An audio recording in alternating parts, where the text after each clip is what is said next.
your story is so compelling to me, particularly with the criminal justice reform around the decriminalization of marijuana. Talk about that and talk about where you're at in that fight. Yeah, I started a line of weed with Willie Nelson, Willie Nelson's Reserve, several years ago now. And I didn't feel right as a white woman in this country with a boutique cannabis line without taking proceeds of the money that I'm making and sharing them with people who need help, because we have so many Black and brown people in this country who are still incarcerated for marijuana.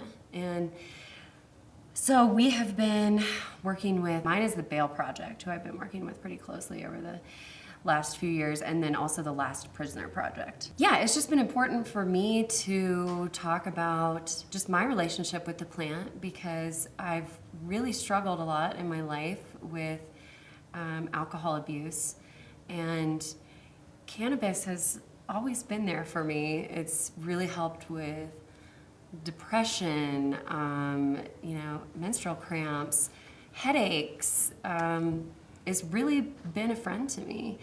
And so I quit drinking about 1.5 years ago for good, and I've never felt better. I'm a poster child for psilocybin mushrooms and marijuana, and I'm actually about to be kicked off of TikTok, I think, for smoking weed or something. Yeah, I got a warning. I'm about one strike away from being banned from TikTok. Is it a film of you smoking pot? Well, I think that I was just doing this in a legal state. I just hit my vape pen and they just flagged it.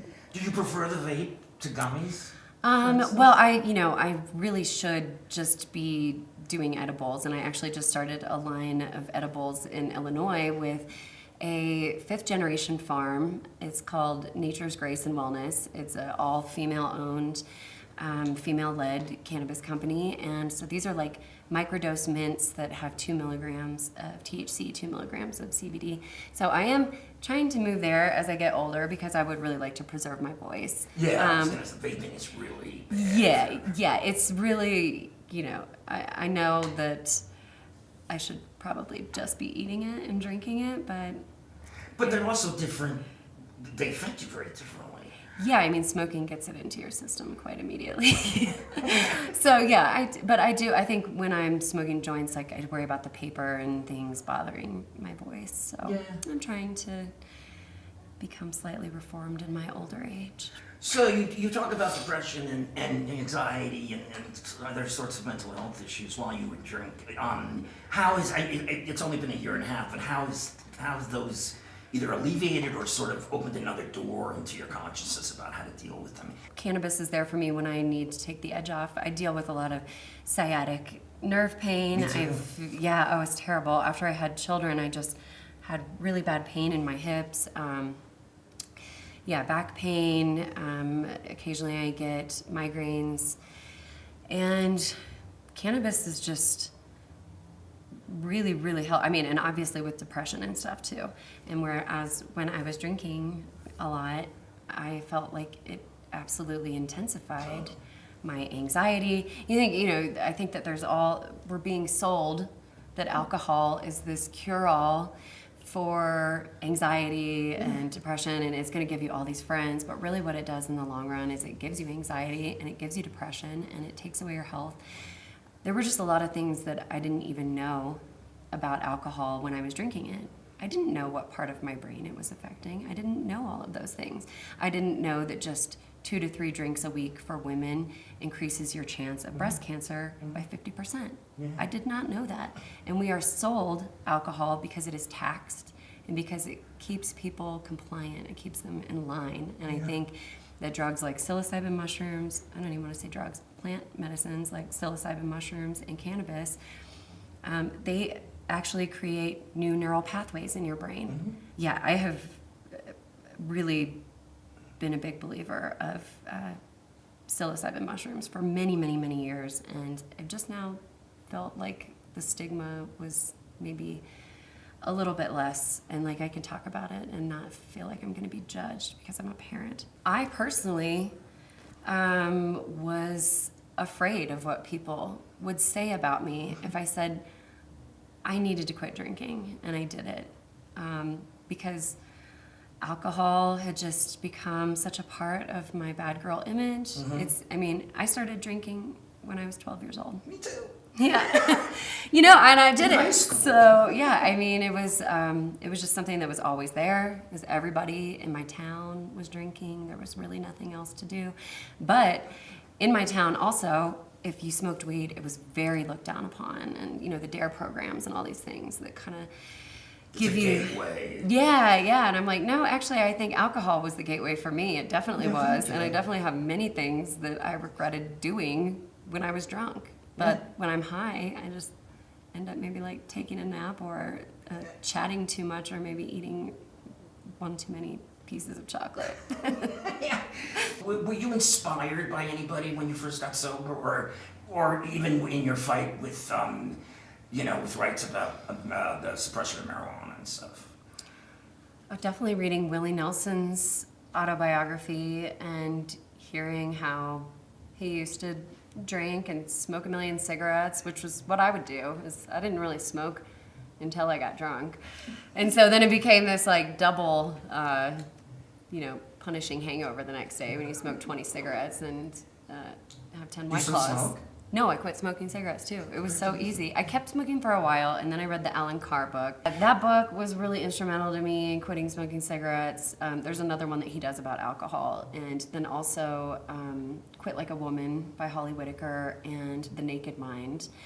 I read those books, and I wasn't even planning on quitting forever. I was just going to quit for a while, and then it just completely removed my want. So I don't feel like I'm missing out. I take my friends to the bar. I will hit my vape pen a couple times. We'll sit on a patio. I'll drink a soda water and still hang out with everybody and be their Uber driver home. Or The designated. Yeah, but it's just funny how there's so much stigma, and I kind of Holly Whitaker's book is very opposite of 12-step programs. She's like, women go around apologizing for everything all of the time. So that's not part of her thing. It's like, just apologize to yourself for treating yourself bad. And that book was completely transformative. It just, the information that's in there about the alcohol industry being a lot like big tobacco, it's completely changed my mind. Also, the thing that is really unique about my story is that I was on a huge mushroom trip when I decided to quit drinking. Wow, that's interesting. So yeah, I took a very large dose, and I was hanging out one night, and then I just kind of got the idea that this was before I read those books. It just was like, I think that I could do this, and nobody around me would care. I was really worried about losing all my friends.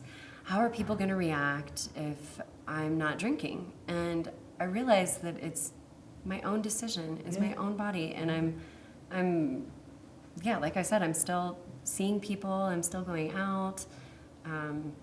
It's just been, I've never felt better in my life. Yeah. I think I've experienced what they call the pink cloud, which is like when you get sober, that like you actually are on a high. It's a different high. It's a really different high.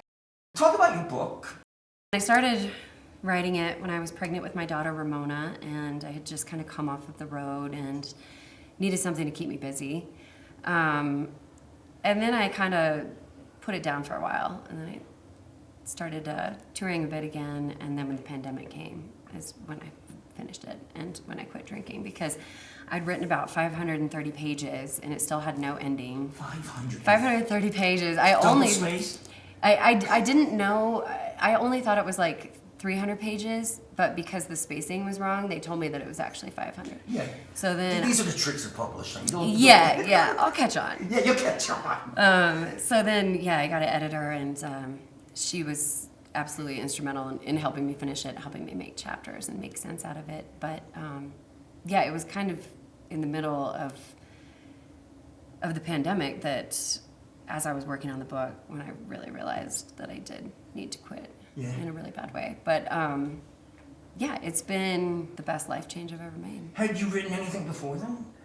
I've written lots of short stories, lots of poems. I tried to write a book one other time, then my computer crashed, and then I got it put on a drive, and then it just sat there. And So yeah, this was the first That's such a attempt big at a full thing. book. Yeah. You had this thing in Hey Child, and in the ruins of the nights that we went writing numbers on our arms, but when you wake up to find there's nothing left, don't you know your future's almost gone? That's fantastic. Thank you. Can you talk about it a little bit? What does it mean? I'm just kidding. Yeah. I know what it means. The instructions for the poem are the poem. I know that, but talk more about that. So that song was actually written probably 10 years ago, and we were kind of writing it to our friends at the time. There was a lot of cocaine around, there was a lot of drinking, there was a lot of drugging going on, and we were writing it to some of our friends, but we were also writing it to ourselves. And my husband Jeremy Ivy and I wrote that together, and we were very into the Stones at the time. We were very into the Rolling Stones. We were partying like the Rolling Stones, just without the big tours, just with the cocaine. So that was a song that was kind of like, yeah, you realize later that you're like, oh, I think I was writing that to myself. And then my friend Sturgill Simpson, who produced my last record, he asked me to put that song on there. He's like, that's a really good song. You should pull it back out. And it's funny that it still holds up like 10 years later. Yeah, and that lyric, don't you know your future's almost gone? I mean, that's a very original idea, actually, to put it in that, in that frame. Yeah. Because you usually hear that sort of sentiment as phrased as, you have no future, which is just pedantic, right? Yeah. But to wake up to find your future, like there was a future, but you took out too much money out of it, and now the account is very low. Yeah, you're in the negative. And I don't want any time, you're in the negative, right? Yeah. You have an account that actually, you have a credit somewhere that's allowing you to overdraw your account. Oh yeah, we were running up tabs at a bar called the Five Spot, and we would just like buy shots for everybody, and then like sometimes we would come back in and they would have a hanger tab there, and they'd be like, "You got to pay this $70 before you get another drink." But then sometimes they would rip it up, and it was that was really nice. Yeah, then we just start all over. No, I had a tab all through my undergraduate college years, which I completely forgot about, of course, because I was rolling around in alcohol for 4 years. And I went back years later, and I said, I have some money. Do you have that? And they ripped it up too, which you kind of know is going to happen. Oh, for sure. Which is what a tab is. It's sort of like an imaginary something. It's not real. Yeah. Right? Yeah. How are you physically how do you feel physically now that you're...